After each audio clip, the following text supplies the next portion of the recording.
તમારો ધંધો પ્રોફિટ કરે છે પણ ખિસ્સામાં પગાર કરવાના પૈસા નથી? તો સમજી લેજો કે તમારું કેશ ફ્લો મેનેજમેન્ટ ખોરવાઈ ગયું છે. યાદ રાખજો, profit is an opinion but cash is reality. ચાલો શીખીએ કેશને કેવી રીતે સાચવવું. પહેલાં છે ઇનફ્લો વર્સિસ આઉટફ્લો, આવક અને જાવક. કેશ ફ્લો એટલે ધંધામાં કેટલા પૈસા કયા સમયે આવે છે અને કયા સમયે જાય છે એનો હિસાબ.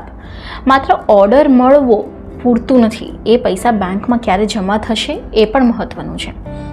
હંમેશા એક લિસ્ટ રાખો કે આવતા 30 દિવસમાં તમારે કેટલા પેમેન્ટ કરવાના છે અને કેટલા મળવાના છે. Second, receivables. તમારો માલ વેચાઈ ગયો પણ પૈસા હજી નથી આવ્યા. આને કહેવાય સ્ટક કેશ. ઉઘરાણી માટે પ્રોપર સિસ્ટમ બનાવો. જે ગ્રાહક વહેલા પૈસા આપે તેને કેશ ડિસ્કાઉન્ટ આપો. જેટલા વહેલા પૈસા ગલ્લામાં આવશે તેટલો તમારો ધંધો સુરક્ષિત રહેશે. થર્ડ છે પેયેબલ્સ.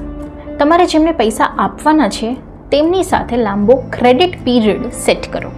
જો તમારે કોઈને 30 દિવસે પૈસા આપવાના હોય તો ટ્રાય કરો કે ગ્રાહક પાસેથી પૈસા 15 કે 20 દિવસે આવી જાય.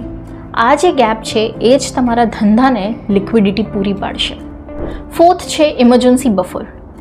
ધંધામાં ક્યારેય પણ અનિશ્ચિતતા આવી શકે છે.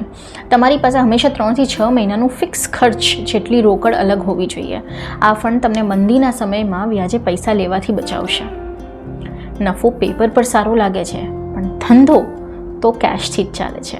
કેશ ફ્લો મેનેજ કરો, નહીં તો ધંધો ગમે ત્યારે અટકી જશે. આ વિડીયો એવા વેપારીને મોકલો જે હંમેશા પૈસા નથી યાર મારી પાસે તો એવી ફરિયાદ કરે છે.